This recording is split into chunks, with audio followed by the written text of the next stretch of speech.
aqui hoje com o doutor cirurgião plástico Yuri Zanata. Muito bom dia, doutor. Mariana, bom dia a todos.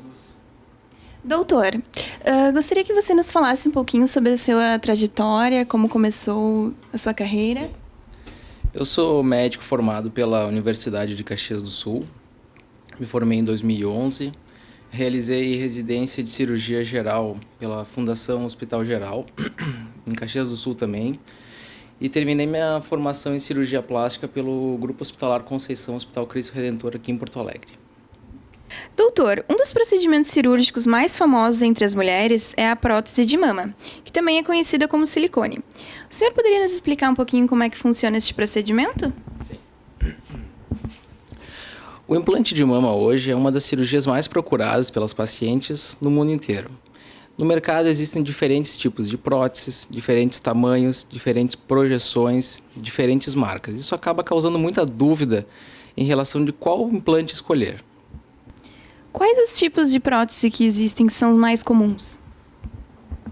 No mercado hoje, existem basicamente 3 tipos de implantes. Os implantes texturizados, os implantes de poliuretano e os implantes lisos. No Brasil, basicamente, são colocados os implantes texturizados e os implantes de poliuretano. Na escolha da nossa prótese, nós vamos nos basear no desejo da paciente, no perfil, altura, no peso, se essa paciente é uma candidata ideal para colocação do implante de silicone. Basicamente, quando a gente faz a escolha do implante, a gente define se essa paciente necessita do implante redondo, como é o caso dessas próteses à direita, ou do implante anatômico. Geralmente, o implante anatômico ele é indicado para uma paciente que deseja um aspecto mais natural da mama, ou em casos de reconstrução, por exemplo, pós-mastectomias. Poderia nos dizer como que a paciente pode escolher o tamanho da prótese? O que se leva em consideração? O tamanho da prótese ele é baseado em alguns critérios. Basicamente, nós avaliamos a altura da paciente, o peso, calculamos o IMC, o diâmetro do tórax da paciente. É muito importante salientar que a prótese é que tem que se encaixar no tórax da paciente e não o tórax na prótese. Então, a gente segue uma série de medidas com o tamanho da mama prévia que a paciente já apresenta. Baseado nesses marcadores, a gente vai chegar a um número mais adequado para que a paciente também tenha o seu desejo alcançado, né? É muito importante a gente analisar o desejo da paciente, se ela tem um desejo de uma mama maior, uma mama menor. Doutor, outra dúvida importante é se a prótese deve ficar por cima ou por baixo do músculo. O que seria mais ideal? Isso é uma pergunta muito importante. Na verdade, não existe um lugar ideal. Tá? A prótese ela pode ser colocada tanto por cima ou por baixo do músculo, ou também chamado no duplo plano. Como que a gente escolhe, define a colocação desse implante? Esse implante ele vai ser colocado baseado no perfil da paciente. Uma paciente que apresenta uma cobertura cutânea de pele e gordura, um biotipo magro, sem muita cobertura cutânea, essa candidata ideal para a colocação do implante submuscular. Por quê? Porque a prótese ela vai aparentar ficar muito marcada na paciente. E muitas pacientes denotam um aspecto de artificialidade desse implante. Já aquela paciente que tem uma cobertura adequada, que tem um tecido de pele e gordura que possa cobrir esse implante, geralmente a colocação da prótese é realizada por cima do músculo. E existe a técnica chamada dual plane, que é a técnica do duplo plano. Como é que funciona essa técnica? Na verdade, a prótese ela fica coberta pelo músculo superiormente e pela glândula inferiormente. Isso nos auxilia a dar um aspecto mais harmonioso e natural na transição do tórax para a mama da paciente. Doutor, outra dúvida seria quais são as vias de colocação desses implantes? Sim, essa pergunta também é muito pertinente. As pacientes têm muita dúvida por qual via vai ser colocado o implante. Existem basicamente 3 vias. Cada via tem a sua vantagem e as suas desvantagens. Eu não vou entrar em pormenores das vantagens e desvantagens. Basicamente, as 3 vias, 90% da colocação dos implantes são através da via submamária e periareolar. Uma via um pouco menos abordada por alguns cirurgiões é a via axilar. Independente da via escolhida, tem que ser aquilo que o paciente se sente mais confortável, o desejo do paciente vai importar bastante, e o que o cirurgião está mais habilitado a fazer. Doutor, quais seriam os cuidados pós-operatórios que a gente deve ter? Essa é uma pergunta também bem importante. Os cuidados pós-operatórios, pós-implante de mama, a paciente tem que fazer uso da malha modeladora, geralmente por 30 dias. Essa paciente vai fazer uso de medicações, geralmente analgésicas, uso de antibiótico. E os cuidados é de repouso, geralmente por 7 a 10 dias, e a atividade física vai sendo realinhada progressivamente. Doutor Yuri, outra cirurgia que também é muito famosa entre as mulheres é a lipoescultura. Como que funciona essa cirurgia? A cirurgia da lipoescultura hoje nada mais é do que tu utiliza um dispositivo através de uma cânula de lipoaspiração. Existem vários tamanhos, vários tipos de ponta. Basicamente, ele é um dispositivo para fazer a retirada dessa gordura. A lipoescultura, ela não é uma cirurgia de emagrecimento. É uma cirurgia para retirar depósitos específicos de gordura no corpo da paciente. Quais seriam esses depósitos? Os depósitos na região abdominal, a região dos flancos, conhecida como a famosa bordinha, que as mulheres não gostam, região do dorso, região, parte interna das coxas, culotes, basicamente essas regiões. E a gente consegue melhorar o contorno, a gente consegue definir melhor a silhueta dessa paciente, melhorando o equilíbrio entre a região superior e inferior do corpo. Doutor, essa gordura, ela pode ser reutilizada em alguma outra parte do corpo da paciente? Sim, essa gordura, ela é processada, a gordura da paciente ela é processada e ela pode ser reutilizada em regiões específicas. Isso é chamado enxerto de gordura. Aonde que nós podemos reutilizar essa gordura? Geralmente, um desejo grande das pacientes é na colocação dessa gordura no bumbum, para definir melhor o contorno glúteo, para gerar projeção, para gerar uma melhor harmonia da cintura. A gordura ela pode ser utilizada também para correção de algumas cicatrizes, para correção de algumas depressões, né? Ela não é só para fins estéticos, ela pode ser utilizada para fins reparadores também. Doutor, qual seria a diferença entre a abdominoplastia e a lipoaspiração? A abdominoplastia é um procedimento cirúrgico também, em que existe a retirada da gordura e de pele da região abdominal. A abdominoplastia ela é associada com a lipoaspiração, na imensa maioria dos casos. Qual é o benefício da abdominoplastia? Para quem está indicado? Geralmente aquela paciente que existe um excesso de pele na região abdominal, uma paciente pós-gestação, uma paciente que teve um emagrecimento importante. É muito importante frisar que essa paciente ela tem que estar num peso ótimo ou subótimo para ser submetida a essa cirurgia. Não é uma cirurgia para paciente que esteja muito acima do seu peso. Sendo um resultado estético não vai ser tão agradável. Isso a gente avalia em consulta através de altura, peso, calcula o IMC da paciente. É importante salientar também essa cirurgia. Geralmente ocorre um afastamento da musculatura abdominal, então a gente já aproveita para retirada de pele, de gordura, a gente já aproveita e faz a aproximação desses músculos, tonificando a região abdominal novamente. É uma cirurgia que fica uma cicatriz na região anterior do abdômen, uma cicatriz que fica escondida pela linha da roupa íntima, né, do biquíni, e uma cicatriz na região abdominal. Com a associação da abdominoplastia e da lipoescultura, a gente consegue otimizar o resultado da paciente. Doutor, quais seriam os cuidados que a paciente precisa ter no pós-operatório? O pós-operatório da abdominoplastia ele requer um tempo um pouquinho maior do que o implante de mama, geralmente em torno de 20 a 30 dias. Existem algumas pacientes que têm indicação de utilização de drenos, correto? Essa paciente também vai ter que fazer uso de malha modeladora. Todas as pacientes que fazem contorno corporal, como mama, lipo e abdominoplastia, devem utilizar a malha modeladora, geralmente por um período de 20 a 30 dias. Os cuidados também serão administrados uma medicação analgésica, antibióticos, medidas antitrombóticas, é muito importante. Essa paciente tem que começar a deambular precocemente, evitando assim qualquer tipo de complicação. Doutor, existe alguma restrição alimentar pós-cirurgia? Não existe uma restrição absoluta. É importante o paciente saber que no pós-operatório uma alimentação mais saudável, uma alimentação mais leve, mais branda, vai beneficiar ele no pós-operatório, correto? É importante se hidratar também. O paciente esquece de beber água antes da cirurgia.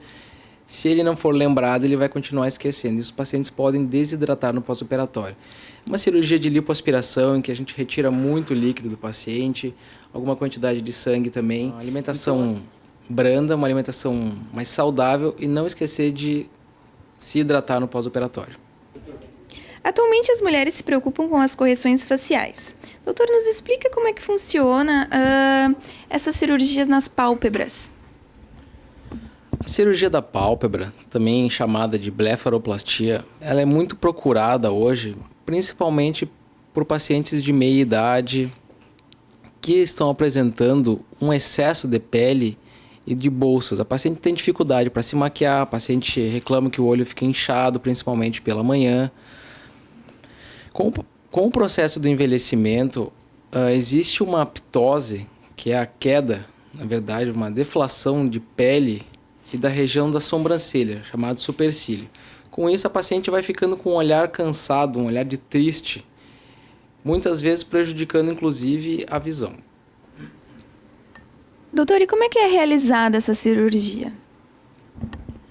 A realização dessa cirurgia é feita a retirada de pele da região superior, inferior ou dependendo de ambas as pálpebras, se a paciente tem indicação.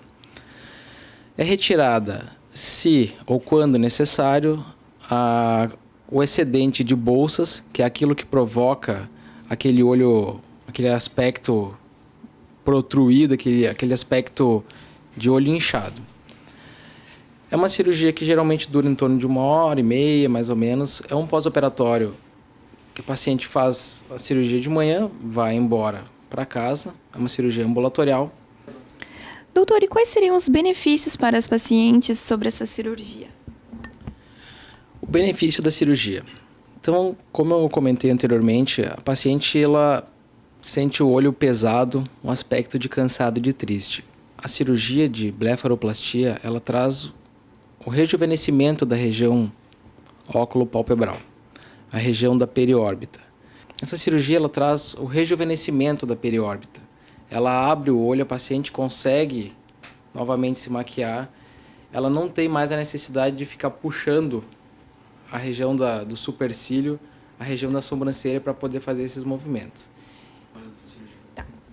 Doutor, e como é que funciona o pós-operatório dessa cirurgia? O pós-operatório da cirurgia de pálpebra, ele requer alguns cuidados. A paciente tem que fazer um repouso, isso é importante. É uma região muito vascularizada, então a paciente deve permanecer com a cabeceira da cama quando for se deitar mais elevada, compressas frias, né? Como eu disse, é uma região muito vascularizada, a tendência de inchar e de sangrar é um pouquinho maior se não forem seguidos esses cuidados. A paciente necessita geralmente em torno de 7 a 10 dias de repouso, voltando progressivamente às suas atividades. Doutor, hoje as pacientes se preocupam muito com o rosto, né? Existe algum procedimento que seja mais comum, mais procurado para rejuvenescimento? Hoje é um tema, o rejuvenescimento facial hoje é um tema que está muito em voga. Muitas pacientes procuram, estão insatisfeitas com alguma região do rosto e a gente pode sim melhorar baseado numa avaliação personalizada de cada paciente, aquele aspecto que mais incomoda o paciente. Dependendo da idade do paciente, geralmente pacientes mais idosas procuram com a queixa basicamente da questão das rugas. São os pezinhos de galinha, o famoso bigode chinês ou a linha da marionete. Todos esses são consequências do quê? De alterações, né? De atrofias das bolsas de gordura, remodelamento ósseo, atrofia muscular, existe uma perda dérmica também. Então, para cada paciente, a gente vai analisar, vai fazer uma avaliação facial e o que é melhor para essa paciente. É reposicionar a perda de volume, é melhorar as rugas, é reposicionar estruturas que foram sendo perdidas ao longo dos anos, por exemplo, como a perda óssea. Cada paciente tem uma necessidade e essa necessidade vai ser tratada de paciente para paciente. Pensando nas correções faciais, doutor, quais são os benefícios do Botox? O Botox, conhecido como a toxina botulínica, ele atenua, ameniza aquelas rugas indesejadas, que são aquelas rugas na região da periórbita, né? Os famosos pezinhos de galinha, rugas do terço superior da testa ou da região entre as sobrancelhas, conhecida como glabela. O Botox também pode ser utilizado para regiões mais dinâmicas, como a região do platisma, que é o terço inferior do rosto, né, as bandas platismais. Existem músculos que fazem uma força gravitacional muito importante no nosso rosto, os músculos depressores, né? Existem regiões específicas em que a gente faz a aplicação dessa toxina. Essa toxina ela leva um tempo para começar a agir e ela tem uma duração em média de 4 meses. Algumas pacientes duram mais, algumas pacientes duram menos. Em torno de 4 a 5 meses. Doutor, existe alguma idade que seja mais recomendável botar o Botox? Tem alguma restrição? Antigamente se falava muito que o Botox ele tinha que ser utilizado só a partir de 50, 60 anos. Hoje a gente sabe que os tratamentos a gente se baseia na prevenção das rugas, né? Então a gente não vai esperar a ruga se formar para começar a atuar nela. A gente começa já uma idade menos avançada, diríamos assim, né? A partir dos 25, 30 anos, a gente já começa a fazer a manutenção desse paciente, para que quando ele chegue lá nos seus 50, 60 anos, as rugas já não estejam tão marcadas, tão fortes. Doutor, e quais seriam esses cuidados? Bom, o Botox ele é um procedimento muito rápido de ser feito. Ele tem um downtime, que é a recuperação.